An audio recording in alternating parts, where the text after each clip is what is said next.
Hello, I'm Zeta with the Gunpla Network, and this video is going to be about armored Komodo ChromaFlair pigments, how to apply them, and what type of results you can expect to achieve when using them. So first of all, I'd like to say thank you to Armored Komodo for supplying the Gunpla Network with these pigments. Thank you to Boomsy for opening up the box and telling everyone what they're kind of about. If you want to know more about them, please check out that video right here on the Gunpla Network. So let's talk about how to apply these pigments.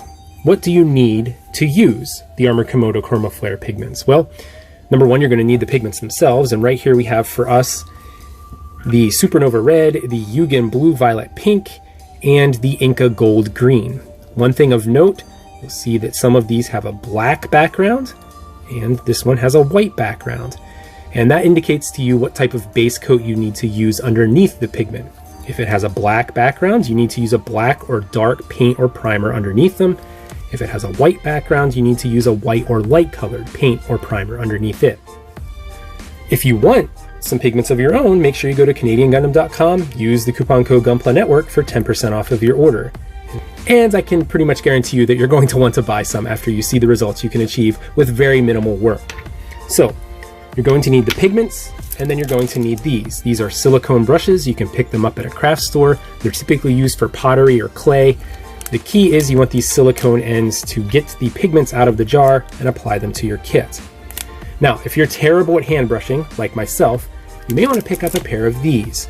These are black nitrile gloves. You can pick them up at an automotive or hardware store. They're very cheap and inexpensive. I use them all the time. You'll see in a moment why I use these to apply the pigments. You may also want to pick up a brush, a makeup brush, or any type of brush really that's just not super abrasive, because you're going to be putting the pigments on and then kind of at the end you're going to want to brush the excess off. So any type of cheap brush will work. And then you're going to need something for the pigments to stick to, some type of base coat of paint or primer to use. Now, I used all of these different paints and primers in applying these pigments, and I'll show you the results that I achieved. They're all great. They're all spectacular. It all went very, very easily. I will say that Armored Komodo has their own base coats that they have developed for specifically using with the ChromaFlair pigments. However, they are as yet unavailable for North America. So until they become available here, we have to improvise. And the great thing is, these pigments are very kind to improvisation.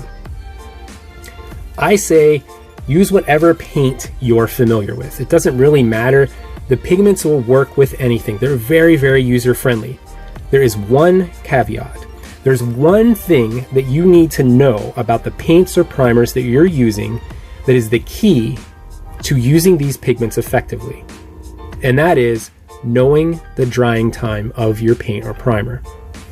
See, you want to apply these pigments while the paint is still kind of wet. You don't want the paint to dry and then try to apply these, because there's nothing for the pigment to stick to. These little particles won't have anything to stick to if the paint gets dry. And if the paint's too wet, obviously you're just going to smear the paint off when you go to apply them. So you need to know what state your paint is at and the key opportune time to apply the pigments. You still want it to be just a little wet, and then you apply the pigment and it works out great. So pick something that you're familiar with, that maybe you've used before and you understand the drying time of. So let's cut to the footage of me experimenting on my numerous spoons, and I'll show you two kits that these pigments were used on. Okay, let's go. So the first thing I did was I grabbed a couple experimental spoons to test everything out on. And here I'm spraying on the recommended undercoat for anything with a black base. Armored Komodo's Facebook site recommends the Vallejo Acrylic Urethane Surface Primer, and it does work the best. So spray that on. Make sure you have something down on your work area. I put some paper towels down because the pigments do kind of get everywhere. As Boomsy said, it's going to look like a glitter bomb went off at your workstation. So you have your primer. It's still just a little bit wet. You can see there's still a sheen to it. And dab your silicone brush in the pigment and just start applying it right onto the paint. Be a little careful at first that you don't push too hard or you will damage the paint. But once you have a layer on, what I just started doing, what worked the best for me, is I just started rubbing it in with my fingers with the gloves on. And it worked. It worked great. I'm kind of awful with hand brushing paints. I always get brush strokes, and for me this was the best technique that I found to use. I'm sure that you can use the brush, and maybe some of you who are more experienced with hand painting, that'll work out better for you. But for me, this is what I found to work very, very well. So once you start, make sure you get a little layer of material down before you start rubbing it in with your finger. If you feel your finger or the brush dragging on the paint just a little bit, that means you don't have enough of the pigment between you and the paint. So you're going to want to apply a little bit more there with your brush. And then once you have a nice kind of initial layer of pigment down, you can kind of burnish it by rubbing your finger over it even harder. The more pressure you apply, the more it's going to kind of burnish the piece and make the colors richer and smoother.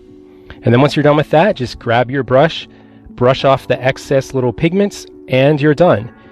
It's just a few minutes later and you have a beautiful, shiny, color shifting finish. It really looks great. I can't get over how great it looks with the effort that you have to put into it. It's not a lot of work. You just have to make sure that you're applying the pigments at the right time. So on this one, I applied the gray primer and then some Mecha Color Metallic Red over the top. And as you can see, the paint is still very wet when I started to apply the pigments. It was probably just a little too wet. And so I made sure that I got a good layer of pigments all over the spoon before I started to kind of rub it in. And what I did on this one that was a little different, not only did I use the primer and the paint, but I also sanded the spoon before I applied either of those with 1000 grit sandpaper. And much like anything in the Gunpla painting world, the more work you put into the preparation steps, the better results you're going to achieve at the end. So this looks a little bit better than some of my other spoons because I put a little bit more work into the prep. But again, it's so easy. Rub it on, burnish it well, apply some pressure, dust it off, and again, beautiful, beautiful finish. So the Supernova Red is a basic ChromaFlair. There's 13 different colors of those, and they're just like a straight color. There it is compared to a black undercoat.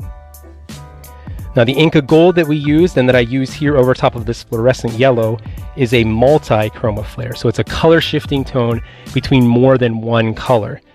Currently there are a dozen different multi-ChromaFlairs.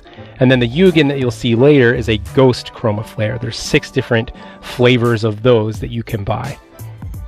So again, here we are, Inca Gold over primer and fluorescent yellow. Probably the laziest coat of fluorescent yellow that you've ever seen. Just the thinnest coat possible, and it looks stunning. So by this time I was feeling pretty confident, and I decided to start using the pigments on an actual Gunpla kit. I grabbed a petite guy and I primed it with the surface primer and went at it with the Inca Gold. Make sure you rub it in, hit all the crevices, dust it off, put the pieces together, and voila! A beautiful color shifting, deep, rich, brassy, gold green, metallic-y finished petite guy in a matter of minutes, really. It's hard for my camera to kind of pick up just how rich these colors are. You'll see I kind of adjust the auto or the white balancing and the lighting to kind of show that off, but there are so many tones at the edges of the color. The other thing that you'll notice is on the bow on the back, right there at the edge, you can see it's really black, and that's because I waited just a little too long to apply the Supernova Red. It is probably the one that you're going to need to pay the most attention to as far as how wet your paint is. If you let it dry too much, those pigments aren't going to stick. So here is what I achieved with the Yugen. Now what I did here is I primered the whole kit, and then I spray painted the Mecha Color Magenta Fluorescent for the pink parts. I spray painted off-white for the white parts and purple for the purple parts. And then I went over the whole thing with the Yugen. And it looks so good. I can't believe how great this looks. And you can see me messing around here with the camera to just kind of showcase just how deep and rich the hues and pigments are. The wild variation between blues and violets and pinks and greens. Here you can kind of see it. As I turn down the light, you can kind of see it a little bit more. In person, it is so stunning. It is so good looking. I can't wait to use the Yugen with all different types of base coats underneath. Probably a dark base coat isn't going to look the best. Lighter colors are going to look better with the Yugen, but who knows, it might look better. So in case you can't tell, I highly, highly recommend this product. You can achieve stunning results with very little work. Test it out on your paint or paints of choice. Get the application timing down as to when to put it onto the paint, and it'll feel like cheating. There's a wide variety of colors and finishes that are available. Move quickly because they are going out of stock rather rapidly, and I will definitely be getting more of my own and testing it out more in the future. I'll share anything I find here on the Gunpla Network and over on my own channel. Make sure you comment below if you have any suggestions for using these. Let me know what you found if you've been using the Armored Komodo pigments, or if you have any questions about application, please ask them. I'll do my best to get a good answer to you. Subscribe to the Gunpla Network for more awesome content like this, and make sure you keep building, keep experimenting, keep trying new things with your Gunpla.